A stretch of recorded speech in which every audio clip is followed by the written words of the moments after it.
Hello, this is Mandy from SunflowersAndDors. Welcome back to my channel. I hope you're all well. Today I thought I'd do something a little bit different. Again, something really basic that you can follow along to. I've kind of stuck with some pockets and flips and multi-purpose pieces that you can add in a journal. But today I wanted to run through some really simple ideas for using paper clips in your journals. Now, most of you will see these and think, yeah, that's what I use. They come in different shapes, different sizes. There's a standard one here. I do have some small ones hanging about somewhere. What I really struggle with is I find these really plain and really bland. Now, you can age these by using some of the techniques that some of the other channels use. I think Redeemable Journals, Brittany puts something on about making this rusty and antique looking, and it looks fantastic, really effective. But to be honest, it's messy and I just wouldn't have the patience. And then I came across the Creating with Scraps series from Corey Damon, and Corey showed how you can use paper clips in different ways, and even just a very plain basic paper clip. She went through how to make this a little bit more interesting, and it was simple. She used a pair of tweezers, pliers that I've got here. Now, I tried this, and these are flat pliers here. I had great trouble. And then I realised you are supposed to use these rounded versions here. And once you've got these, it is a really simple process. And what you're going to do is, these pieces here, these end pieces, we're literally going to twist those up. An example here. I've got two examples here that are stuck together. Okay, so that is one example there and another one there. And it is literally as simple as putting your pliers in here to the end, and you literally twist the top into a circle. Now, you can twist quite a lot, and then you get this type of closed effect. So it kind of almost closes in on itself, which is what I've done with these two here. Or you can do that slightly less forceful and just have a piece that folds over. Play with it. You'll see what works for you. But what I would say is, when I'm folding these, I try to have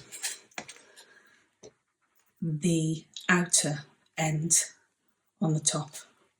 And sometimes it's actually easier to go into this middle piece here and do that as your first piece, your first twist. I tend to go from the top, but I always have this ending on top here, just because that's what you are going to be folding over. So really simple technique there for making a really plain paper clip something with a little bit more interest. To be honest, I haven't tried it with these little baby ones. I'm not sure it would work, but let's have a quick go. We're going to mess up. We may as well mess up live on camera, and it's definitely more tricky because they are quite fiddly, but it does actually work. Yeah, it does work. It is definitely more tricky. Whether or not you could fold these right over themselves, yeah, that's not a bad look at all. So, really basic adjustment to a paper clip. And then you can take this one step further. If you've got any clusters, and these are just a couple of clusters that I made previously, and they were really part of a bird project I was putting together. And again, just basic clusters.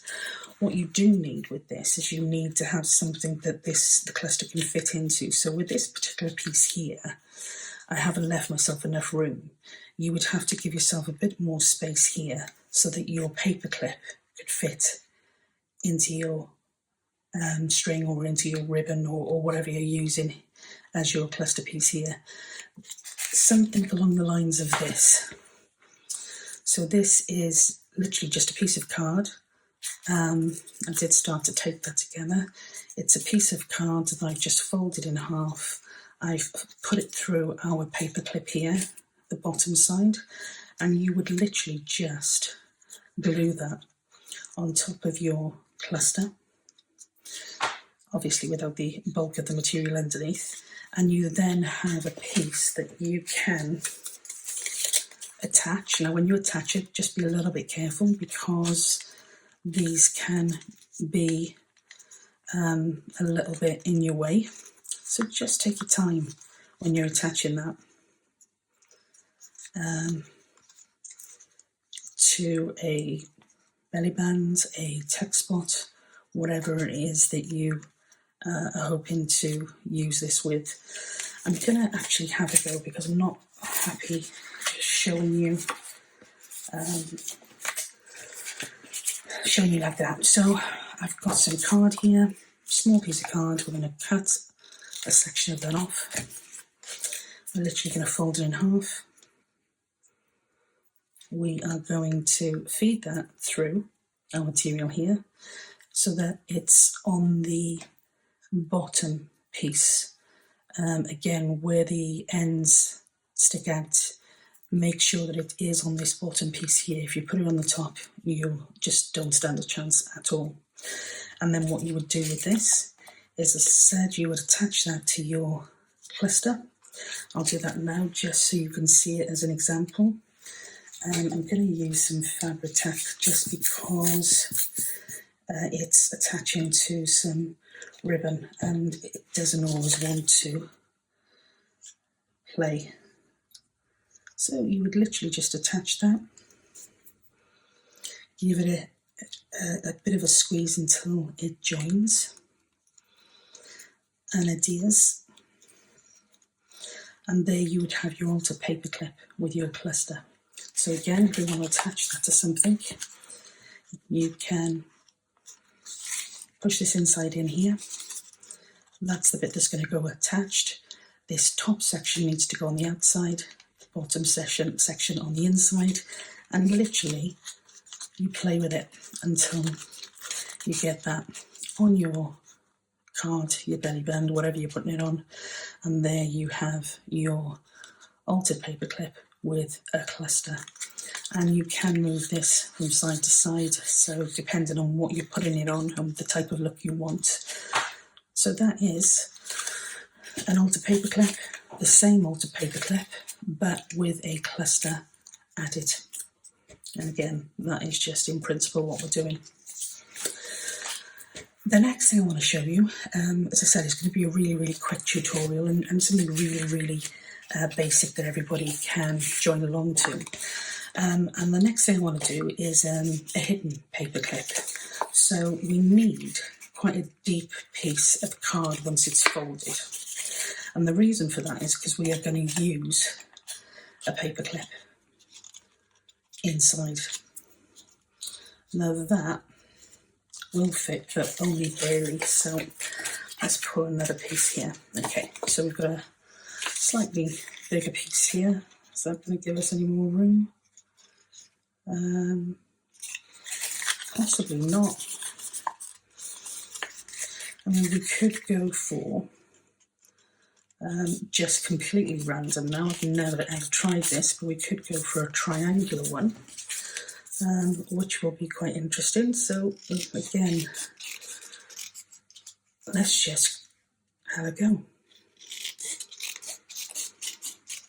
Okay, so I've got a triangular piece of card there. This is going to be the outside piece. And so, if you want to embellish that, this is what you're going to be embellishing, front, back. You also then need a piece of card that's going to go on the inside. So what I'm going to do with this is I'm going to use that piece that we had earlier. Probably, I would say, just use a plain piece of card, otherwise you're risking wasting, a really nice piece of designer card. This is what I've got to hand at the moment, so I'm just going to go with that. So the first thing we do is we attach this to our centre point. Now I'm going to cut these ends off for no reason other than they don't need to be there. And in actual fact, you could end up with that type of shape to your paperclip. But again, you just have a play and see what suits you. Now again, I'm using Fabri-Tac just because I want something really, really strong. And what I do with this Fabri-Tac is I use it to glue our paperclip right to the centre of our piece here. Now you can see the paperclip coming through. That's not a problem, particularly if you're going to embellish it. And again, then what you do is you flip your card over. The one side is already stuck, and so you stick your second piece.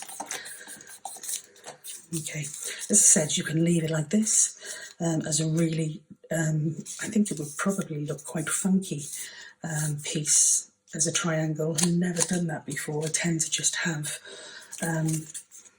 rectangle ones like this, but I do like that.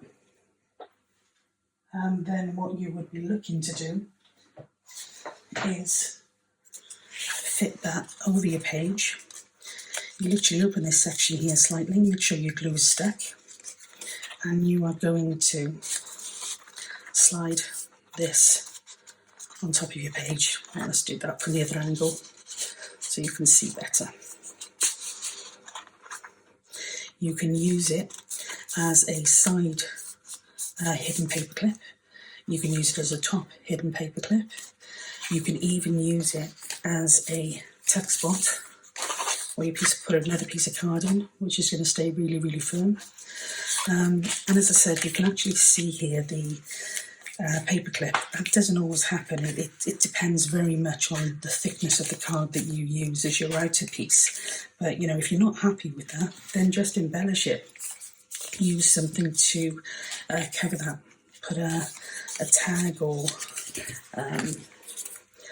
a piece of card.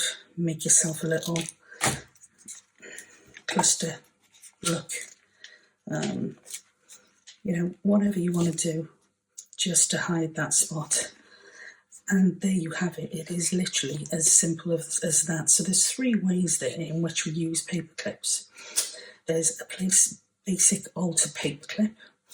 There's a paperclip that we've turned into an altar paperclip that added a cluster. And then there's a paperclip here that we call a hidden paperclip. And as I said, you can do these in any shapes or sizes. This is the first one I've done as a triangle, and I actually really like it. Let's just stick this on so I can show you a little bit more. And I'm not looking for perfection on these. I'm looking just for something that will give you an idea of what you can do with this kind of piece. So there would be your hidden paperclip. You could put a button, you could put some fabric, some lace, whatever you wanted to on this. But in essence, that is your paperclip. So 3 paper clips, really, really, really easy. I hope you can follow along. Any questions, then, as I said, please put them in the comments below, and I will try to get back to you as soon as I can. But have fun, have a play, and if you come up with anything different, I would love to hear it. I would love to see what you do. Just message me. That would be really, really good. Until next time, I will speak to you soon. Take care now.